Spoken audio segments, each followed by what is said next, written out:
We have got 25 questions for full-time RVers, and we're going to do that here in just a minute. Stick around.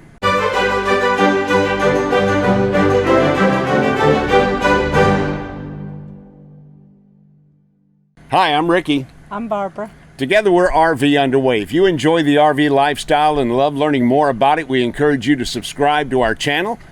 Give us a thumbs up if you like this video. Ring that bell to be notified when new content is available, and leave us a comment. We'd love to hear from you, especially on these type questions.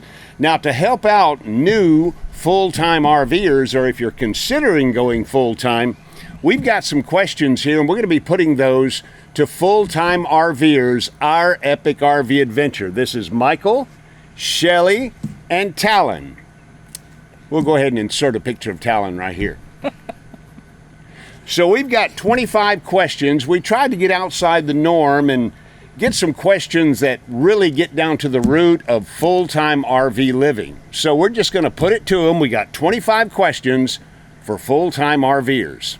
I'm going to start off. Okay. All right. Okay. Why did you choose to live in an RV? Because Michael said we were going to. No, the kids were grown and gone, and they, headed off to, be married and, work over here. And so we're like, why keep a house when we really want to be out and travel and do things? And we really didn't want the upkeep of a home. Yeah. Pre-COVID, our retirement plan was going to be travel the country in an RV. Mm-hmm. Then I started getting remote work, so why wait? How long did it take you guys to downsize? About a month. Really? Yeah. Wow. Yeah. Y'all were determined. That was like pack up the house, get everything that we were going to ship to our daughter and son-in-law, and what we were going to keep in storage, and and all that. Like, we're done, and like we wanted to get the house cleared and then be able to put it on the market and be done. Wow. So we started in June. It's probably not even a month, probably 3 weeks. Yeah. We started in June and we finished up in July, but that also included our trip out to Texas and back. So, well, we had a pretty good game plan. We looked at it like we were dead. That's we kind of did the same thing. If we died today, where would our stuff go? And so that's what we did with it. The heirloom stuff went to wherever wanted it, and we sold the rest, or donated, or trashed it. Mm-hmm. We have a very small footprint of a storage shed that we had kept some stuff, and we taped off an area in our garage this is the size storage shed we're going to get. So whatever we're going to keep has to fit in that squared off area. And that was it. That leads right into my question. Did you have any problem storing or discarding any of your possessions? And let's go ahead and modify that question to be, what was hard to get rid of? I didn't have anything hard to get rid of. I would say Grover, and we didn't get rid of Grover. What, pray tell, is Grover? Grover. Or who is Grover? Okay, back pre-children, we didn't have a lot of furniture and stuff. And my mother-in-law and I went to this yard sale of friends of hers. And there was a Lazy Boy recliner there. Gotcha. And it was Grover's recliner, and somehow it became Grover. And our kids, we rocked our babies in that recliner. When you're sick, you're in that recliner. When you just wanted to relax, you're in the recliner. Everybody loved the recliner. And both kids wanted it. And our daughter and son-in-law really couldn't take it right now. And our son is also in the position not to take it, but both of them wanted it. So we're like, okay, we weren't ready to get rid of it. Although Grover is held together with zip ties underneath. Mm-hmm. So, coat hangers. Do I understand you to say that Grover is in the storage unit? Yes. Grover is in the storage unit. Miss Barbara? How did you decide on where your legal domicile is? Disney. Pre-COVID, we're big Disney fans. Okay. A lot of stuff has changed, and we've also had big trips out west, so we wouldn't even be in the state to be able to go. Yeah. but Disney. So was, your domicile is where? is Florida. Florida. We wanted to be able to have Florida residency for Disney. And no state sales tax. And no state sales tax, correct. Yeah. Do you use mail forwarding services? We do, and I think we looked at it in a way that I haven't seen anybody else look at it when they picked one. And what I did was, we already, like Shelly said, we wanted Florida because we wanted to get the no income tax. And when we were looking for a mail forwarding service, what I did was I got the addresses that each of the different mail forwarding services, Escapees and my RV inbox, I don't know, there's a bunch of them, and I got insurance quotes, car insurance quotes on them all. And then I went with the cheapest one that gave me the cheapest car insurance, which was Escapees, which just also happens to be the one that's been in the business the longest. So we've been very happy. We've had Escapees now for a very long time, because we got them before we actually went full-time.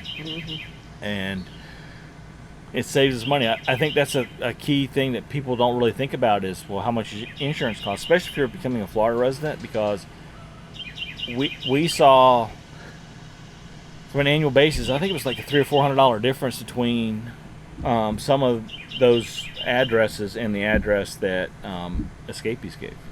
Now would be a good time to remind you that this video is a collaboration, and I'll put a link right up here to their interview of RV Underway.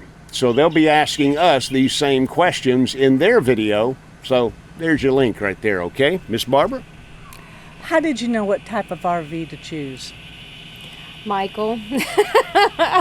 Well, it boiled down to what he wanted to drive. You know, did he want to pull or did he want to drive? And I would say, just like everybody who gets into the lifestyle, whether you're a weekender, a full, part-time, full-timer, whatever, you go out and you buy something, and then you start looking at it and going, is this really what I wanted? Is this going to fit what we needed? And at the time, what we purchased fit what we needed, but then when we decided that we would want to spend longer periods of time in it, and he worked, it wasn't going to fit the bill. So we had a Class C originally, and then we looked for something that was livable for us for, say a month or two at a time, because that's when we considered ourselves most timers. What would you say is the one aftermarket modification you made to the RV that's best for y'all? You're giving that back over to me? Aftermarket?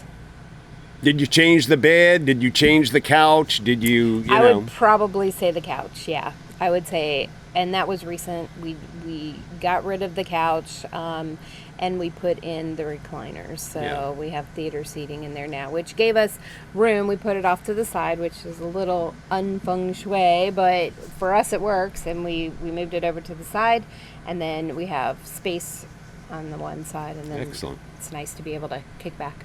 What future modifications would you like to make to your Class A? Just little things, I think, because we're really happy with the footprint, the floor plan of everything. And we actually had some people stop by and ask us about it because they're considering going full-time, wanted to talk to somebody who had a gas coach, and ours is gas, and so they wanted to know about that, and they said, how happy are you with what you have? And we're like, we're so happy, we're good, and at this point we have no plans to change. So I always like asking this question of RVers, because you start getting a whole slew of answers, but try to keep it narrowed down to one or two. What is your most prized RV appliance or accessory? Air fryer. air fryer. Air fryer. That's ours too. Yeah, It's a no-brainer. We love the Instant Pot and the air fryer. Now, Yeah, that's what I I have, know, and I'm going to look at the camera for this one. I know that's going to upset a lot of people because we didn't say Blackstone. Right. We don't even own a Blackstone, which I know in some circles means we're not even true RVers. But air fryer is where it's at. Yep. Do you ever get tired of living in a small space? No, because I think that we go out and do things. Well, I go out and do things a lot. Michael is still currently employed and working remotely. So I do go outside of the home a lot and go and do things. And I think that kind of opens it up a lot too. What do you love about full-time RVing? Did you hear it? Give it a second. He'll talk again. Isn't that beautiful? Yep. And no traffic, Right. and no sirens, and no, Well, depending on your Well, park. it does. I mean, It does. if you're in the front part of Shields RV Park, you're going to get all that and all the cuss words you could possibly imagine. But that's what it's about for us, is Change being of able scenery. to change of scenery, open the door and you're in a different place. You can have a water view, you could have, the lake view, you'd have the forest, whatever. What's the one thing you feel you under budgeted for when you went full time? Dining. Dining out, yeah. Dining out. And I mean, we ate out all the time before, and somehow or another, it just seems to be even more so when you are full-timing. And I think it's just because you get to a new area and you're like, you want to try every restaurant that's out there. So instead of just maybe eating out a couple times a week or whatever, you're eating out like every day, twice a day, 3 times a day, whatever. This is something we considered. Would y'all ever consider work camping? Is that anything that appeals to you? I think we're too gypsy for that. I think we are the kind of people that don't want to be tied down to a certain commitment.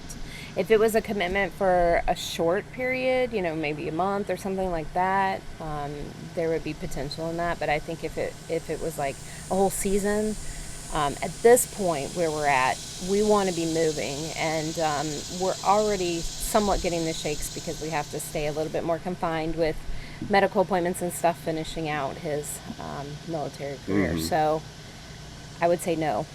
What's the hardest thing about full-time RVing? Michael. No. Michael's the answer to No, I everything. know, right. I think sometimes, personal space, and while these rigs all do lend areas where you can, shut a door or something, there's still not that true personal space where you're completely away and you have to kind of go somewhere else. And so I would say that's probably the negative, is just having to maybe figure out that was probably our biggest challenge, even though we spend our time together all the time, but there's just times where everybody needs to have a little downtime to themselves. Do y'all ever find it hard to maintain your friendships on the road? Actually, it's easier. It's easier. And I know a lot of people are going to say, what do you mean? Because that's the one thing you always hear, right? Well, how do you have relationships on the road, especially for people with families with kids? That may be a little different because you're dealing with kids. But how many of you out there have good relationships with the people next door, either side of your house? We lived in our house for 5 years. We spoke to our neighbors twice. Once when we first moved in, they welcomed us there. And the second time when we were packing up to move out because they were pissed off at us because the person mowing our grass blew dust on the car they just washed. And I'm being story. dead serious. That was the only 2 times they ever talked to us. So, and we meet people constantly, and keeping up with people is easy. I mean, well, you two are a great example. I mean, we met you two online through YouTube. Then we met face to face over 3 years ago, coming up on 4 That's right. at the Tampa RV show, and well, here we are. I know you guys have a service dog, but what are the challenges of traveling full-time with a large dog? Dog hair. I mean, honestly, it's dog It's hair. everywhere. I mean, okay, and I understand, she's a service dog, so she goes everywhere with us, where a lot of people would probably say leaving them behind and worried that something would happen, that they couldn't get to their pet. And I genuinely agree with that. That is a concern. But I think dog hair everywhere just seems to be, it accumulates a little bit faster in the RV, and it's a little bit more having to keep cleaning on that aspect. That we totally agree with because we have a large dog as well. What technology do you use to improve your RV travel? I don't mean on the road traveling. I mean, what type of technology do you use to improve your lifestyle? Michael. Oh, you're gonna let me answer that one? Oh, you can answer any of these. The cyber tech here. To answer. Yeah. Well, no, we got tons of videos on our website about that, but I mean, working remotely, obviously internet connectivity is a must. So, we have Starlink, we have AT&T, Verizon, and T-Mobile solutions, and lots of different creative ways to have all that connected and working. I can remotely control all the lights and thermostats and everything else like that from my phone. Toys. Yeah. Lots of stuff, and I enjoy tinkering with the technology stuff. That is the truth. Now, if you want to check out some great videos, make sure you visit our Epic RV Adventure. And as a matter of fact, he used to do with a group of other gentlemen a Tech Talk, which was a great series. But he's got great videos. I'm sure we're going to be getting one pretty soon on Starlink. We'll have to wait on that one. I know that this is probably really directed at Michael, but how do you plan for your RV trips? Do you plan in advance, or are you spur of the moment? Yes. And that's the truth. We plan in advance and we're spur of the moment. And the perfect example of that was the last trip we took. We've been mostly based in Gulfport, Mississippi due to my work and medical appointments and stuff. But we made a trip to go out to visit my parents and our son in North Carolina, and we were going to come down to Florida. And part of that trip, we were going to go spend some time in Atlanta. We were going to go to Helen, Georgia, and spend some time there. And as we got into Atlanta, we changed our mind. And we decided we'd just keep right on going. And then when we got towards the area where we'd have to turn off to go into Helen, we changed our mind again, and we ended up in Charleston. Not even on the list. But that was because of your work. Right. I was going to say work. Said, oh, if you're here, can you come here? This person's, so a lot of, we say that plans are in jello when you live this lifestyle, and it's true. You have to be really flexible. Especially with COVID, then gas prices, then all kinds of things that affect you on the road do affect your travel plans. So. Right. So our loop was going to go this way, and we ended up going this way, we still got to see most everybody. There was just one cousin we didn't get to visit. So. But the plus side of that was we got to spend almost a week in Charleston, which is a beautiful city. Mm-hmm. It is. And we got to spend almost a week in Savannah, which is another beautiful city. Two of our favorite cities. Now, do y'all have any RV memberships? Oh, yes. And without getting into detail, because I know you have videos on them, just tell us some of the ones you use. Well, Thousand Trails. Thousand Trails. We are also lifetime members with Passport America. Mm-hmm. We do have the Good Sam. We do have a gas coach, so the Good Sam membership helps us whenever we stop at a Pile or Flying J because it saves us 5 cents per gallon. We also have a Gas Buddy membership. We have the Gas Buddy card, so that saves us as well. That can save us some. We've saved 30 cents a gallon with that, again, because we have a gas, so the TSD card doesn't do us any good. I know you guys have the TSD card. Well, it's not membership, but we're military, so that does help us with parks and things like that. Absolutely. What is a typical travel day like? Today is a typical travel day. And for us, a typical travel day, a lot of times lately has been involved making videos. When we left Charleston, we actually filmed our campground review of Charleston, got in the RV, and left. And as soon as we're done filming this, we're getting in the RV and leaving. It's all buttoned up and ready to go. I just got to disconnect the electric and roll. So that a typical day is we try to do as much as we can the night before, and then we just close up and hit the road. Try to keep it 4 hours or less. I take care of inside. Right. He takes care of outside. A few things on the inside help. He needs to take care of his computer and things like that. But for the most part, we try to keep it inside and outside, just to kind of always do the same thing so that you don't forget something. Now, COVID and gas prices aside, let's say pre-COVID. Typically, how long would you stay at one particular location? Well, we had a goal, but it never went. What was your goal? Our goal was about 3 weeks. We thought 3 weeks would be enough, that you kind of can get into an area, be able to see things, but not necessarily be eating out every night. Right. And so that was kind of our goal. But I would say that really has not worked too much. There's only been a couple places really with medical appointments or work. Is the only place that we've actually spent 3 weeks at. Everywhere else has been about a week. Or less. Or less. What so far has been your favorite campground or resort? Just talking about the campground, right? Yeah. Not talking about the area. Just the campground. Just the campground. Right. The one that really impressed you. Well, I mean, because we're Disney fans, I think Fort Wilderness is always one that's been high on our list. But if we remove that, then I would probably say the one in Chiefland. Yeah, Strawberry Fields. Strawberry Fields. Strawberry for Fields RVers. for RVers, yeah.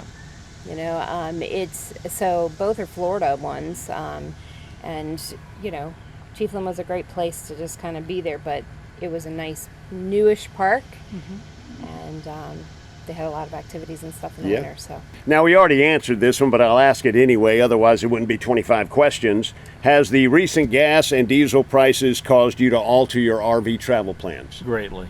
Yes. Greatly. We were Yeah. planning a big western trip up north, and yeah. Yeah.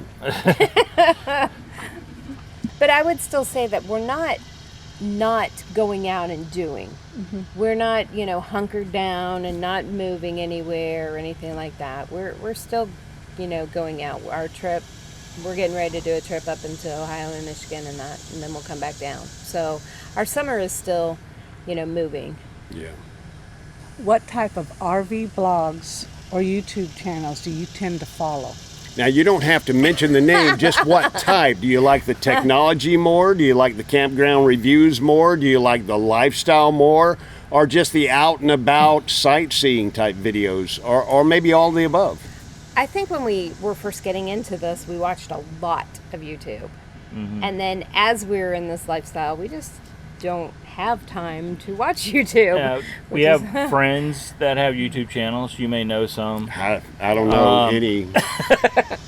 But we'll watch their videos, and outside of our friend circle, the only time I'll watch a video that's somebody that I don't personally know is if I'm trying to find some information. Sure, sure. Me now, too. And it's nothing against anybody, and I'll just say like the RV Odd Couple or RV Miles.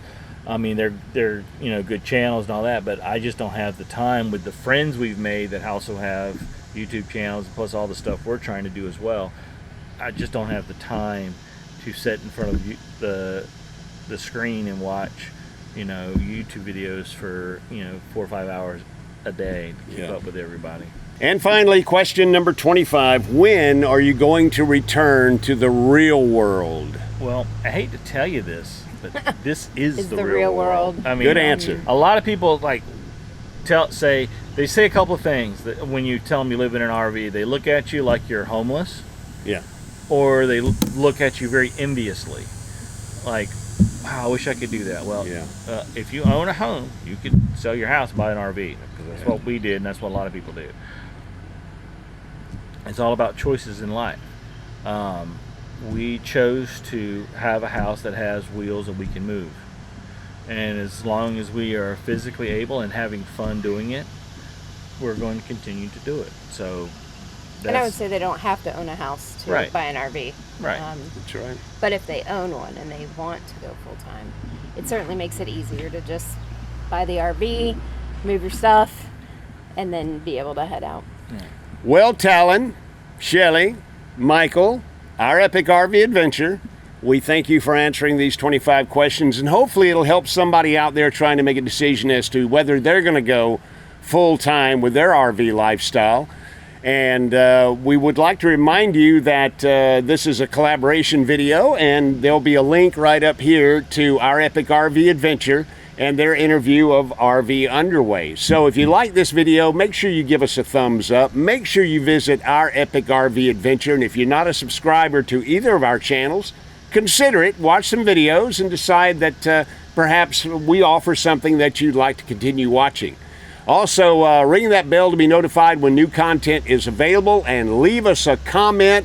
On behalf of Michael, Shelly, and Talon, Miss Barbara, I'm Ricky from RV Underway, and until we see you again, fair winds and following seas.